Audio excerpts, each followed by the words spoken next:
लवकरच पावसाला सुरुवात होणार आहे आणि पावसाळ्यात नवीन झाडं लावण्याआधी ही तयारी तुम्ही केली का? तुम्ही ही पावसाळा आला की नवीन झाडं घरी आणतात का? पण काही दिवसांनी ती झाडाची ग्रोथ थांबते. झाडाची पानं पिवळी पडतात, कधी झाडाला फंगस देखील लागतो आणि कधी-कधी संपूर्ण झाड देखील मरून जात असतं. आणि या ठिकाणी आश्चर्याची गोष्ट म्हणजेच काय? तर याचं कारण आपण खताची कमतरता असं सांगत असतो. पण खताची कमतरता हे कारण नसतंच. तर प्लांटिंग बिफोर प्रिपरेशन हे त्याचं रिझन असतं. आपण झाडं विकत आणतो, त्याला कुंडीत लावतो आणि नंतर मग त्याची काळजीही घ्यायला सुरुवात करत असतो. पण प्रोफेशनल गार्डनर्स या उलट जी काही प्रोसेस आहे ना ती करत असतात. ते काय करतात, ते आधी कुंडी तयार करतात, त्यानंतर त्यामध्ये झाड लावतात. सो आजच्या व्हिडिओमध्ये मी देखील तुम्हाला एक अशी सायंटिफिक पॉट प्रिपरेशन मेथड सांगणार आहे जी नर्सरीमध्ये देखील वापरली जात असते. जर तुम्ही ही तयारी केली तर मात्र तुमच्या झाडाची जी काही ग्रोथ आहे ती देखील फास्ट होणार आहे. शिवाय मुळं देखील चांगली डेव्हलप होतील आणि वॉटर लॉगिंगची जी काही समस्या येत असते ती देखील होणार नाही. आणि पावसाळ्यामध्ये झाडाची ग्रोथ देखील डबल स्पीडने होणार आहे. सो हाय हॅलो नमस्कार मंडळी, मी राजश्री पाटील मनपूर्वक स्वागत करते आजच्या पुन्हा एका नवीन आणि माहितीपूर्वक व्हिडिओमध्ये. सो मंडळी, आजचा व्हिडिओ शेवटपर्यंत पहा. पावसाळ्यामध्ये आपण जी काही नवीन झाडं लावत असतो ती नवीन झाडं लावण्याआधी मात्र ही प्रिपरेशन करणं गरजेचंच आहे. सो पटकन व्हिडिओला सुरुवात करूया. आणि त्यामध्ये सर्वात पहिली गोष्ट म्हणजेच काय, तर पावसाळा म्हणजेच झाडं लावण्याचा सीझन नसतो, तर तो रूट बिल्डिंगचा सीझन असतो. मंडळी, आपल्याला वाटतं की पाऊस म्हणजे फक्त ग्रोथ सीझन होय, पण प्रत्यक्षात पावसाळा हा रूट डेव्हलपमेंटचा सीझन आहे. झाडाची खरी ताकद वरच्या पानांमध्ये नसते, तर ती त्याच्या खाली असलेल्या मुळांच्या सिस्टीममध्ये असते. जर मुळं झाडाची हेल्दी असतील तरच झाड देखील जास्त न्यूट्रिएंट हे मातीतलं शोषून घेत असतं आणि जास्त फुलं देत असतं. आणि सर्वात महत्त्वाचं म्हणजे डिसीज रेझिस्टंट देखील याने झाडाची वाढत असते. म्हणून नवीन झाड लावण्यापूर्वी आपण रूट झोन परफेक्ट बनवणं गरजेचं आहे.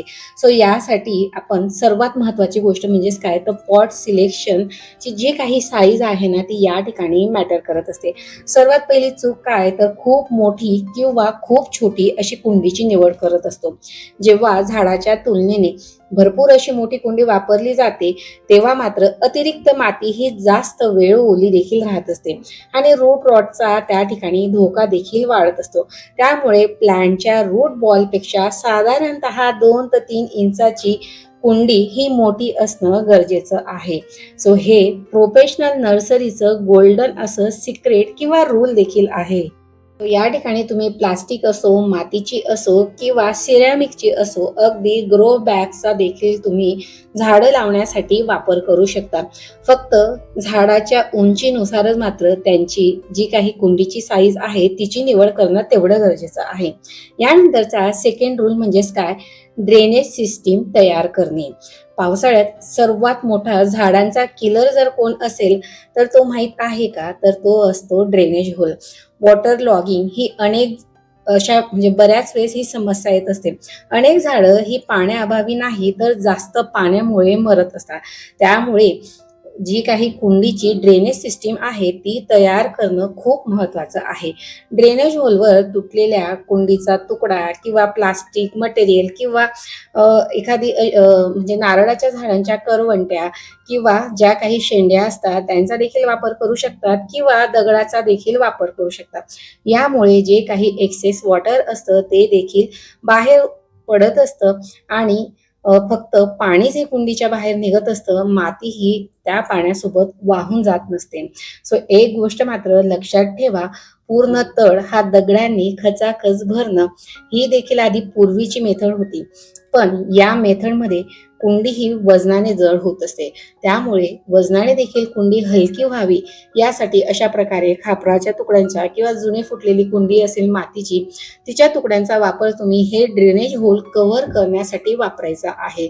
जर ड्रेनेज होल कुंडीला भरपूर असतील आणि त्यांना कव्हर न करता त्यावर डायरेक्ट तुम्ही माती टाकली आणि त्यामध्ये झाड लावलं तर काही दिवसांनी ती माती किंवा कुजलेले जे काही झाडाची पानं असतात ते त्या होलमध्ये स्टक होतात, अडकतात आणि त्या ठिकाणी वॉटर लॉगिंगची जी काही समस्या आहे ती तयार होत असते किंवा झाडाची जी काही मुळं आहेत ती वाढायला सुरुवात होते आणि या होलद्वारे ते त्या कुंडीच्या बाहेर देखील यायला लागत असतात. सो त्या ठिकाणी रूट रॉट जो आहे तो देखील त्या ठिकाणी तयार व्हायला सुरुवात होऊन जात असते. तर मंडळी, अशा प्रकारे नवीन झाड नवीन कुंडीत लावण्याआधी किंवा ऑलरेडी तुमची झाडं ज्या कुंड्यांमध्ये आहेत, सो पावसाळ्याच्या आधी मात्र त्यांची जी काही ड्रेनेज होल आहे ते क्लिअर करून घ्या. एखाद्या काडीच्या आधारे किंवा टोकदार वस्तूंच्या आधारे कुंडीच्या खाली जे काही होल असतात त्यांना तुम्ही मोकळं करून घ्या. शक्य झालं तर झाडं देखील मात्र आता रिपोर्ट करायला सुरुवात करून घ्या. सो मंडळी, यानंतरच चौथ्या क्रमांकाची सर्वात महत्वाची गोष्ट म्हणजे की ती जी आहे परफेक्ट पॉटिंग सॉइल मिक्सचरची. सो आता आपण या पार्टकडे जाऊया ज्यामध्ये परफेक्ट असं पॉटिंग मिक्सचर हे कुंडीतलं असायला पाहिजे.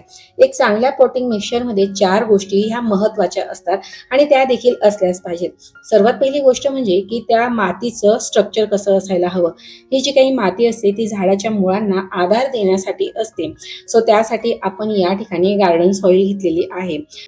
मंडळी, झाडं लावताना फक्त लाल किंवा काळ्या मातीचा वापर करणं मात्र सर्वात मोठी चूक ही ठरू शकत असते. कारण ही माती पावसाळ्यामध्ये पाणी हे धरून ठेवत असते किंवा वॉटर होल्ड करून ठेवते. यामुळे आपल्याला 2 ते 3 गोष्टींचा वापर करून घ्यायचा आहे. सो या ठिकाणी मी सेकंड गोष्ट जी यूज केलेली आहे ती आहे कंपोस्ट. त्यानंतर मी कोकोपीटचा देखील वापर केलेला आहे आणि चौथी गोष्ट म्हणजे जी आहे वाळू. तर मंडळी, सर्वात महत्वाची गोष्ट की ज्या ठिकाणी आपण जी सेकंड न्यूट्रिशन वापरलं आहे, ज्यामध्ये तुम्ही वर्मी कंपोस्टचा वापर करू शकता, ऑर्गॅनिक कंपोस्टचा वापर करू शकता किंवा किचन वेस्ट कंपोस्टचा देखील वापर करू शकता, जे की फ्लावरिंग आणि झाडांच्या ग्रोथसाठी आपल्याला हेल्प करत असतं. सो यासाठी तुम्ही वर्मी कंपोस्ट किंवा वेल डिकंपोज असं कंपोस्ट घेऊ शकता. सो या ठिकाणी मी जे काही कंपोस्ट घेतलेलं आहे ते काऊ मॅन्युअर घेतलेलं होतं. त्यानंतर थर्ड जे इन्ग्रेडियंट वापरलं ज्यामध्ये मी कोकोपीट वापरलं होतं, जे की एअरेशनला मदत करत असतं, ज्यामध्ये झाडाची रूट्सला ऑक्सिजन मिळण्यासाठी आपण या ठिकाणी कोकोपीटचा देखील वापर केलेला होता. आणि चौथी गोष्ट म्हणजे वाळू, जे की मातीतील किंवा कुंडीतलं जे काही एक्स्ट्रा किंवा एक्सेस वॉटर आहे ते बाहेर जाण्यासाठी आपण वाळूचा वापर करणार आहोत. सो यासाठी माझा जो काही हा फॉर्म्युला आहे यामध्ये मी 20% कोकोपीट, 10% रिव्हर सॅड, 40% जर आपण माती घेतलेली आहे तर त्यामध्ये 30% वर्मी कंपोस्ट घ्यायचं आहे. सो अशा प्रकारे हा जो तयार झालेला फॉर्म्युला आहे हा फुल झाडं असो, भाज्या असो किंवा ऑर्नामेंटल प्लांट आहे यासाठी मात्र वापरू शकतो. सो मंडळी, या 4 गोष्टींव्यतिरिक्त या ठिकाणी मी जी काही हे ग्रीन पावडर ॲड केलेलं आहे, सो हे सिक्रेट इन्ग्रेडियंट आहे ज्यामुळे आपल्या झाडाची जी काही रूट्स आहे ते स्ट्रॉंग होत असतात. आता आपल्याला ही एक एक्स्ट्रा जी स्टेप आहे ही स्टेप मात्र बहुतेक लोक करत नाही, जे की पॉटिंग मिक्सचरमध्ये आज आपण 1 मूठ नीम केक पावडर हे मिसळलेलं आहे. सो कडुलिंबाची जी पानं असतात त्यांना वाळून तुम्ही त्यांपासून ही अशी घरगुती पावडरही बनवू शकता किंवा मार्केटमध्ये ऑनलाईन अगदी इझिली मिळून जात असते. जर तुमच्याकडे नीम पावडर नसेल तर मात्र तुम्ही या ठिकाणी नीम केकचा देखील वापर करू शकता, ज्याला नीम खली देखील म्हणत असतात. सो नीम पावडर किंवा नीम केक मातीमध्ये ॲड केल्यामुळे पेस्ट कंट्रोल होत असतं.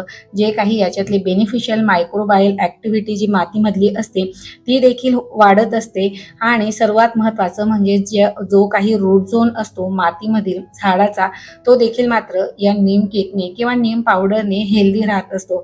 यामुळे झाडावर मिलीबग्स येत नाही किंवा जे काही मातीमध्ये पावसाळ्यात सारखं फंगस किंवा बुरशी येण्याचे जे काही चान्सेस असतात किंवा जो काही धोका असतो याने मात्र 100% कमी होत असतो.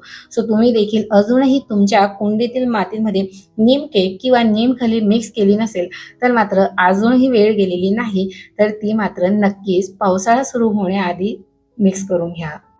यानंतर मंडळी, सर्वात महत्त्वाची गोष्ट, प्रोफेशनल गार्डनर एक खास गोष्ट करत असतात, जे की झाड लावण्याआधी मातीला ते ॲक्टिवेट करतात. म्हणजेच काय करतात तर तयार झालेलं जे काही हे पॉटिंग मिक्सचर आहे याला कुंडीमध्ये भरून त्यावर अशा प्रकारे पाणी हे स्प्रे करून घ्यायचं आहे किंवा शिंपडायचं आहे आणि ही कुंडी 24 तासासाठी तशीच ठेवून द्यायची आहे. तर या 24 तासामध्ये काय होतं, की मातीमध्ये जे काही आपण ॲड केलेलं कंपोस्ट आहे किंवा जे काही निमकेट आहे ते मात्र ॲक्टिव्ह होत असतं आणि मातीतील मायक्रो ऑर्गॅनिझम जे आहे ते देखील मात्र जागे होत असतात आणि सॉइलची जी काही लाईफ आहे ती त्या ठिकाणी तयार होत असते. सो याला सॉइल कंडिशनिंग असं म्हणत असतात. सो तुम्ही देखील आता नवीन झाडं लावण्याआधी मात्र तुमच्या मातीला किंवा तुमचं जी काही कुंडी आहे त्यातील माती मात्र कंडिशनिंग करून घ्या. तर अगदी साधी सिंपल स्टेप आहे. झाडं आणल्यानंतर मात्र लगेच त्यांना कुंडीमध्ये शिफ्ट करण्याची घाई न करता अशा प्रकारे 24 तासासाठी मात्र जी काही सॉइल आहे, माती आहे तिला कंडिशनिंग करून घ्या. ते देखील मात्र ₹1 खर्च न करता. तर मंडळी अशा प्रकारे या ठिकाणी मी बाकीच्या कुंड्या देखील अशा पॉटिंग मिक्सचरने भरून घेतलेल्या होत्या. यानंतरचं येतं ते म्हणजे प्लॅन्टिंग डे. आता आपल्याला झाड लावण्याची वेळ तर झालेली होती. नर्सरी आपण आता ज्यावेळेस झाडं ही नर्सरीमधून आणत असतो, तर नर्सरी बॅगमधून ही झाडं काढताना मात्र रूट बॉल जो आहे तो अजिबात तुटू देऊ नका. प्लांट हे सरळ उभाच ठेवा आणि बाजूने माती मात्र अगदी हलक्या हाताने आपल्याला भरून घ्यायची आहे आणि हलक्या हाताने प्रेस करायची आहे. सर्वात महत्त्वाची गोष्ट म्हणजेच काय, ज्यावेळेस आपण नर्सरीतून झाडं आणत असतो ती लगेच रिपोर्ट न करता त्यांना 2 ते 3 दिवस मात्र अशीच राहू द्यायची असतात. 1 ते 2 दिवस मात्र पाणी द्या, पण आपल्याला उद्या किंवा परवा यांना कुंडीत लावायची असली तर मात्र त्यांना पाणी देऊ नका. जेणेकरून अशा प्रकारे अगदी इझिली तुम्ही त्याला या पॉलिथिन बॅगमधून रिमूव्ह करू शकता. सो मी देखील 1 ते 2 दिवस आधी यांचं पाणी बंद केलेलं होतं, म्हणून अगदी त्रास न होता इझिली ते पॉलिथिन बॅगमधून किंवा नर्सरी बॅगमधून अगदी इझिली ते सेफली रिमूव्ह होत असतात. त्यांच्या रूट्सला कुठल्याही प्रकारची इजा होत नाही किंवा ते रूट्स देखील डिस्टर्ब होत नाही. मी अगदी हलक्या हाताने जी काही एक्स्ट्राची माती होती ती रिमूव्ह केलेली आहे. सगळी जेवढी शक्य होईल तेवढी माती अगदी हलक्या हाताने निघत असेल तेवढीच माती रिमूव्ह करा. जर आपण पूर्ण माती काढायला जातो तर अशा वेळेस त्या ठिकाणी जे काही छोटे छोटे रूट्स असतात ते डिस्टर्ब होतात किंवा तुटत असतात आणि यामुळे झाड हे शॉकमध्ये जात असतं. म्हणून बऱ्याच वेळेस नर्सरीमधून आणलेलं झाड घरी आल्यावर कुंडीत लावल्यानंतर मात्र ते मरत असतं किंवा ते जगतच नाही. तर त्यामागे मात्र अशी छोटी छोटी कारणं असतात. त्यामुळे या रूट बॉलला अजिबात डिस्टर्ब न करता किंवा हा रूट बॉल तुटू न देता आपल्याला असाचा असाच कुंडीमध्ये मात्र व्यवस्थित प्रकारे लावून घ्यायचा आहे. तर मंडळी अशा प्रकारे या सर्व गोष्टी झाल्यानंतर रूटला एअर पॉकेट्स आणि ऑक्सिजनची गरज असते. त्यामुळे प्लांट हे लावल्यानंतर मात्र झाडाला डीप वॉटरिंग करा. शक्य झाल्यास झाड देखील डीप लावा, जेणेकरून अगदी खोलगट खड्डा तयार करायचा कुंडीत आणि डीपमध्ये लावल्यामुळे रूट्स देखील अगदी तळापासून ग्रो व्हायला मदत होत असते. बऱ्याच वेळेस कुंडी व्यवस्थित भरतात पण मात्र झाड हे वरच्यावर लावत असतात. त्याने देखील वरची जी काही झाडाची मुळं आहेत ती उघडी पडतात आणि झाड मात्र पाहिजे तशी ग्रोथ करत नसतं. मंडळी बऱ्याच वेळेस मला कमेंट असतात की आमच्याकडे बागेची माती नाही आहे. सो बऱ्याच जणांकडे बागेची माती नसते किंवा पॉटिंग मिक्स बनवण्याची सगळं साहित्य वेगवेगळं आणायला वेळ नसतो किंवा या सर्व गोष्टी करायला वेळच मिळत नाही, वर्किंग असतात. सो अशा वेळेस तुम्ही रेडी टू यूज हा पॉटिंग मिक्सचर देखील वापरू शकता. अगदी सिंपल असा हा ऑप्शन आहे. मी सध्या ट्रू पोषणचं पॉटिंग मिक्स वापरलेलं आहे, ज्यामध्ये आधीपासूनच कंपोस्ट, कोकोपीट आणि अदर असे ऑर्गॅनिक इन्ग्रेडियंट्स देखील किंवा कंपोनंट्स त्यामध्ये ॲड ऑन केलेले आहे. सो मला यांची पर्सनली एक गोष्ट एवढी आवडली की हे जे काही पॉटिंग मिक्सचर आहे ते वजनाने अतिशय हलकं आहे आणि फ्लफी असल्यामुळे झाडाचं जे काही रूट एअरेशन आहे याने मात्र ते चांगलं राहणार आहे. विशेषतः ज्यांच्याकडे माती स्टोअर करायला जागा नाही किंवा ज्यांच्याकडे मातीच नाही किंवा वेळ देखील नाही या सर्व गोष्टी करायला, पण गार्डनिंगची आवड आहे, त्यांच्यासाठी मात्र हा एक कन्व्हिनियंट असा ऑप्शन ठरू शकतो. मात्र तुमच्याकडे गार्डन सॉइल देखील आहे, कंपोस्ट देखील आहे, कोकोपीट देखील आहे, सो तुम्ही अगदी घरच्या घरी पॉटिंग मिक्स तयार करणं हे देखील तितकंच प्रभावी आहे. मी देखील नेहमी आपलं पॉटिंग मिक्स घरीच तयार करत असते. सो तुम्हाला देखील जर पॉटिंग मिक्सचर मार्केटमधून किंवा ऑनलाईन परचेस करायचं असेल तर तुम्ही नक्कीच एकदा ट्रू पोषणचं जे आहे ते देखील ट्राय करू शकतात. तर मंडळी, बऱ्याच वेळेस आपण नर्सरीतून रोपं आणत असतो त्यावेळेस अशा प्रकारची काही बास्केट जी असते ती प्लास्टिकची बऱ्याच वेळेस येत असते. सो झाड लावताना मात्र ती बास्केट रिमूव्ह करायला विसरू नका. काही दिवसांनी झाड मोठं होत असतं आणि ती बास्केट मात्र झाडांच्या रूटला डिस्टर्ब करत असते आणि त्या ठिकाणीच आपली झाडाची वाढ देखील थांबत असते. सो शक्य झाल्यास रूट डिस्टर्ब न करता जी काही बास्केट आहे ती देखील रिमूव्ह करून घ्यायची आहे. सो या ठिकाणी अशा प्रकारे 4ही झाडं मी कुंडीमध्ये लावून घेतलेली होती. तर या इथपर्यंतची जी जर्नी आहे ती अगदी आपली सेफ व्यवस्थित झालेली होती. यानंतर मात्र झाडं लावल्यानंतर पहिले 5 ते 6 दिवस काही सिंपल असे रूल देखील फॉलो करणं तेवढंच गरजेचं आहे. जर तुम्ही ते देखील रूल फॉलो केले तर मात्र तुमची झाडं ही म्हणजे नर्सरीतून आणल्यावर ज्यावेळेस कुंडीत लावत असतात त्यावेळेस मात्र खराब होणार नाही किंवा वाया देखील जाणार नाही. सो त्यातील जे काही रूल आहे ते म्हणजे की पहिले 5 ते 7 दिवस या झाडांना आपल्याला ब्राईट शेडमध्ये ठेवायचं आहे. नवीन झाडांना अगदी फुल किंवा कडक सूर्यप्रकाशामध्ये अजिबात ठेवू नका. अगदी ब्राईट शेडमध्ये ठेवा आणि सावलीत देखील ठेवू नका.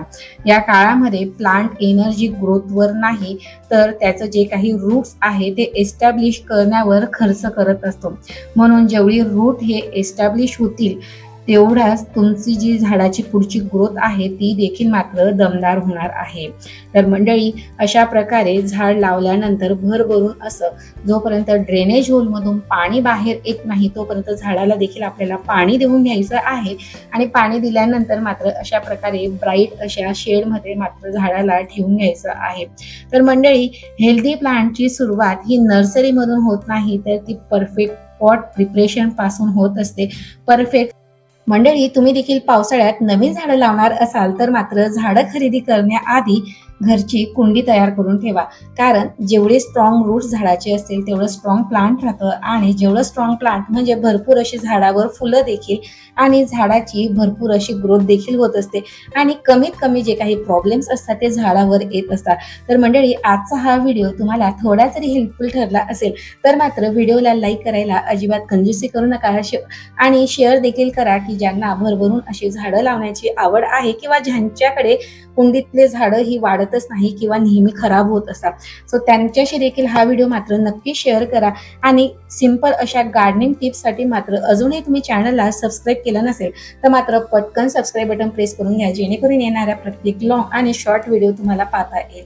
चला तर मग मंडळी, पावसाळा सुरू होण्याआधी कुंड्या तयार करून घ्या जेणेकरून आपण पावसाळ्यामध्ये नवनवीन भरपूर अशी झाडं लावण्यासाठी आपण रेडी होऊ शकू. भेटूया पुन्हा एका नवीन आणि माहितीपूर्वक व्हिडिओमध्ये. तोपर्यंत मात्र तुमची आणि झाडांची देखील काळजी घ्या. So take care and bye friend. Happy gardening.